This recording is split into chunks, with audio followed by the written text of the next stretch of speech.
നമ്മളൊരു തെറ്റ് ചെയ്തിട്ടുണ്ടെങ്കിൽ അതിൻ്റെ ശിക്ഷ നമ്മൾ അർഹിക്കുന്നു. ഞാൻ തിരികെ അത് മനസ്സിലാക്കുമ്പോഴാണ് ഇനി ഞാൻ അത് വേറൊരാളോടും ചെയ്യാതിരിക്കുക. ഇതാണ് കർമ്മ കോൺഷ്യസ്നെസ്. ഇപ്പോൾ മാനിഫെസ്റ്റേഷൻ എങ്ങനെ ഇഫക്റ്റീവായിട്ട് നമുക്കത് ഇഫക്റ്റീവായിട്ട് നടപ്പാക്കാം, അല്ലെങ്കിൽ അത് ടാരോയിൽ അതിന് എന്തെങ്കിലും ഒരു ഗൈഡൻസ് ഉണ്ടോ? ഡെഫിനറ്റ്ലി. നമ്മൾ ഈ മാനിഫെസ്റ്റേഷൻ എന്ന് പറഞ്ഞാൽ എന്താണ് ആക്ച്വലി?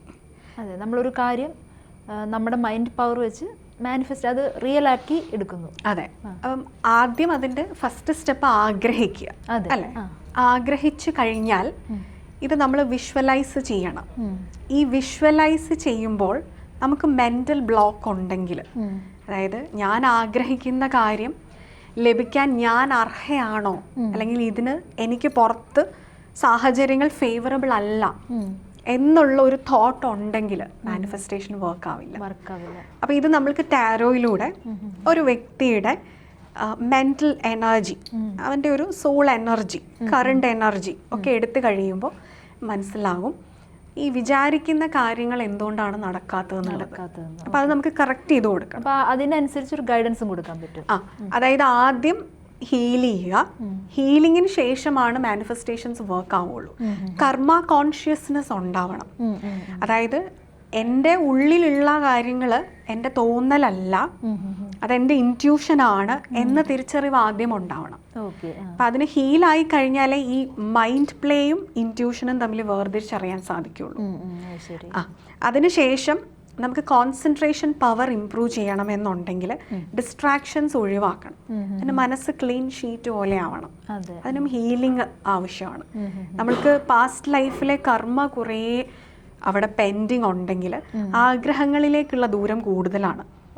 അപ്പം നമ്മൾക്ക് ഈ കണ്ണിൽ കൊള്ളേണ്ടത് പുരികത്ത് കൊണ്ടുവിടാൻ നമുക്ക് പറ്റും, അല്ലേ? ഇത് തിരിച്ചറിയുന്നതിലൂടെ. അപ്പം നമ്മൾ ഈ ഹൊപ്പനൊപ്നോ പ്രെയർ, അല്ലേ, അതെന്താണ്? അത് പറയുമ്പോൾ നമ്മുടെ പൂർവികന്മാരോടുള്ളൊരു ക്ഷമ ചോദ്യം നമ്മളോട് തന്നെ നമ്മൾ പറയണം. നമ്മൾ അറിഞ്ഞോ അറിയാതെയോ ചെയ്തു പോയിട്ടുള്ള തെറ്റുകൾ, അല്ലേ, ആ തെറ്റുകൾ നമ്മൾ മനസ്സിലാക്കി നമ്മൾ തിരുത്താൻ തയ്യാറാകുന്നു. അപ്പൊ അതിന് നമ്മളോടൊരു ക്ഷമ നമ്മൾ ഡിവൈനോട്, അതായത് ബ്രഹ്മാണ്ടം, യൂണിവേഴ്സിനോട് പറയുകയാണ്. അപ്പൊ യൂണിവേഴ്സ് അത് തരുന്നതായിട്ട് നമ്മൾ മനസ്സിലാക്കി കഴിയുമ്പോൾ തന്നെ നമ്മുടെ സോള് തെറ്റ് ചെയ്തു, കുറ്റബോധം ഉണ്ടെന്ന് മനസ്സിലാക്കുമ്പോൾ തന്നെ ഫോർഗീവ്നെസ് അവിടെ ലഭിച്ചു. അപ്പോൾ അത് നമ്മുടെ ഡ്രീംസിലേക്കുള്ള ജേർണി ഈസി ആക്കാണ്. അതായത് കർമ്മ തുടങ്ങുന്നത് എവിടെയാണ്? ഒരാൾക്ക് അവൻ്റെ ചിന്തയിൽ, വാക്കിൽ, പിന്നീടാണ് പ്രവൃത്തി വരുന്നത്. ആദ്യം ചിന്തയിലാണ്. കാര്യം ആരും കാണുന്നില്ല, എൻ്റെ മനസ്സിലല്ലേ ഇതുള്ളത് എന്ന് വെച്ചിട്ട് അവന് പലരുടെ ഒരു തെറ്റിദ്ധാരണയുണ്ട്. മാഡം പറഞ്ഞപ്പോഴാണ് അത് മനസ്സിലാക്കാൻ പറ്റുന്നത്. എല്ലാവരും വിചാരിക്കുന്നത് ഞാൻ ചെയ്യുന്ന കർമ്മത്തിൽ, അത് പ്രവൃത്തിയിലാണ് കർമ്മം വരുന്നതെന്നാണ് എല്ലാവരും വിചാരിക്കുന്നത്. പലപ്പോഴും നമ്മൾ ചിന്തിക്കുന്നില്ല, നമ്മുടെ ചിന്തകളിൽ കൂടിയാണ് ആദ്യം അത് ഫോം ചെയ്യുന്നത്. അതെ. അതായത് നമ്മളിപ്പം സാറ്റേൺ, ശനി എന്ന് പറയും, ഒരു ജഡ്ജായിട്ടാണ് ആക്ട് ചെയ്യുന്നത്. സാറ്റേൺ എന്ന് പറയുമ്പം നമ്മൾ ഈ പ്ലാനറ്റ് സാറ്റേൺ എന്നല്ല, നമ്മുടെ ഉള്ളിലുള്ള സാറ്റേൺ എനർജി, നമ്മളതിനെ പേരിടുന്നത് ശനി എന്നാണ്. നമ്മുടെ ഉള്ളിലുള്ള ആ ജഡ്ജുണ്ട്, അല്ലേ? നമ്മുടെ സോള് ചെയ്തിട്ടുള്ള കർമ്മങ്ങൾ നമുക്കറിയാം. ഇത് നമ്മുടെ സബ് കോൺഷ്യസിലാണ് രജിസ്റ്റർ ആയിട്ട് ഉള്ളത്. അപ്പം നമ്മളൊരു തെറ്റ് ചെയ്തിട്ടുണ്ടെങ്കിൽ അതിൻ്റെ ശിക്ഷ നമ്മൾ അർഹിക്കുന്നു എന്നുള്ളത് നമുക്ക് ഉള്ളിൽ ബോധമുണ്ട്. അത് ക്ലിയർ ചെയ്യാതെ നമ്മുടെ ആഗ്രഹത്തിലേക്ക് നമുക്ക് പോകാൻ സാധിക്കില്ല. അപ്പം ഇത് ഒരു ശിക്ഷയായിട്ടെന്നല്ല, പലപ്പോഴും നമ്മുടെ സോളിൻ്റെ എവല്യൂഷനാണ്. അതായത് ഇന്ന ഒരു പ്രവൃത്തി ഞാനൊരു വ്യക്തിയോട് ചെയ്തിട്ടുണ്ട്, അപ്പം അവൻ്റെ മനസ്സോ ശരീരമോ വേദനിച്ചിട്ടുണ്ടെങ്കിൽ കർമ്മ അവിടെ ഉണ്ടായിട്ടുണ്ട്. അപ്പം അത് ഞാൻ തിരികെ അത് മനസ്സിലാക്കുമ്പോഴാണ് ഇനി ഞാൻ അത് വേറൊരാളോടും ചെയ്യാതിരിക്കുക. ഇതാണ് കർമ്മ കോൺഷ്യസ്നെസ്. അപ്പം നമ്മൾ ഈ കൊച്ചിലെയൊക്കെ കുട്ടികളോടൊക്കെ പറയല്ലോ, ഉറങ്ങുന്നതിന് മുമ്പ് നമ്മൾ കരചരണ കൃതം വാ കായജം കർമ്മജം വാ എന്ന് തുടങ്ങുന്ന ഒരു ശ്ലോകം ഉണ്ട്. ശരിക്കും അത് ഈ ഹൊപ്നൊപ്നോ അതിൻ്റെയൊക്കെ ഒരു മോഡേൺ വേർഷനാണ്. നമ്മൾ കൈകൊണ്ട് ചെയ്യുന്ന, കാലുകൊണ്ട് ചെയ്യുന്ന, മനസ്സുകൊണ്ട് ചെയ്യുന്ന, ശരീരം കൊണ്ട്, ആത്മാവ് കൊണ്ട്, ചിന്ത കൊണ്ട് ചെയ്യുന്ന പ്രവൃത്തികളെ അറിഞ്ഞോ അറിയാതെയോ ചെയ്യുന്നതിന് ക്ഷമിക്കണം എന്ന് ഉള്ള പ്രാർത്ഥനയാണത്. അത് നമ്മളുടെ ഒരു വേദിക് കൾച്ചറിലൊക്കെ ഇത് പണ്ടേ ഉണ്ട്. ഇവിടുന്ന് അവർ കൊണ്ടുപോയിട്ടുള്ള, എക്സ്ട്രാക്ട് ചെയ്ത് കൊണ്ടുപോയിട്ടുള്ള ഐഡിയാസ് ആണിത്. ഈ ഐഡിയാസിനെ പക്ഷേ ഹൊപ്പണോ നമ്മുടെ ഹവായിയൻ ഐലൻഡിലാണ് അത് വന്നതെന്ന് ഒരു. അതെ, ഹവായിയൻ ഐലൻഡ്സ് എന്നാണ് അതിന് ഫോർമേഷൻ. ഐഡിയ എവിടെ നിന്നാണ്?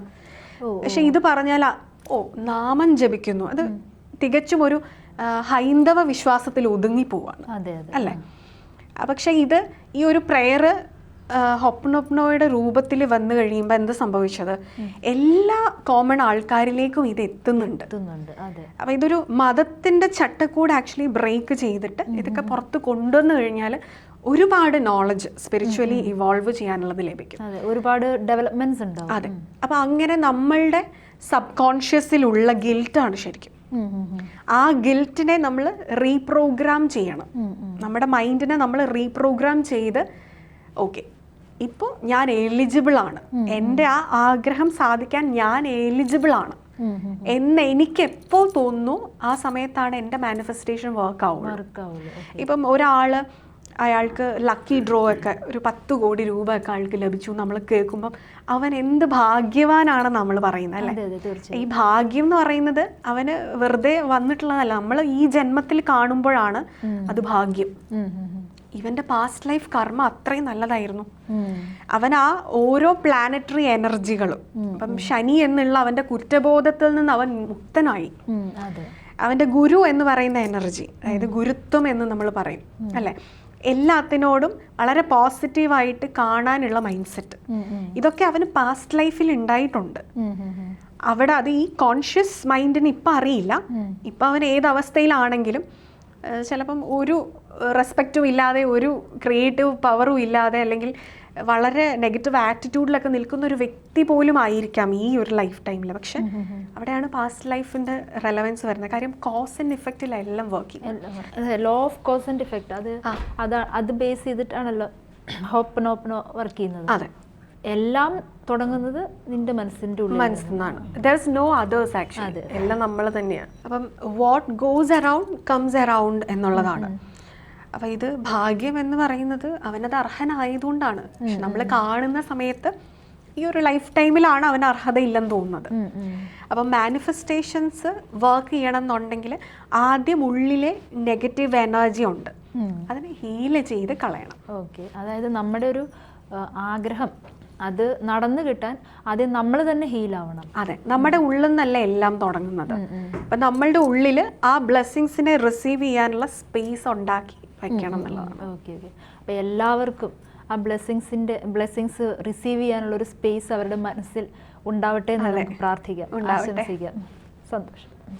സമ്പൂർണ്ണ ജാതകം സാധാരണ ജാതകമല്ല, സമ്പൂർണ്ണ ജാതകം 250 രൂപയ്ക്ക് നിങ്ങൾക്ക് ലഭിക്കും. ABC മലയാളം പ്രേക്ഷകർക്കായുള്ള ഒരു സുവർണ അവസരമാണിത്. നിങ്ങളുടെ ജനന സമയം അടിസ്ഥാനമാക്കി 75 പേജുകളടങ്ങിയ ജാതകം നിങ്ങളുടെ ഭാവി പ്രവചനങ്ങളും പ്രശ്ന പരിഹാരങ്ങളും ഉൾപ്പെടെ 250 രൂപയ്ക്ക് ലഭിക്കുവാൻ താഴെ കാണുന്ന നമ്പറിൽ മെസ്സേജ് അയയ്ക്കുകയോ വിളിക്കുകയോ ചെയ്യുക.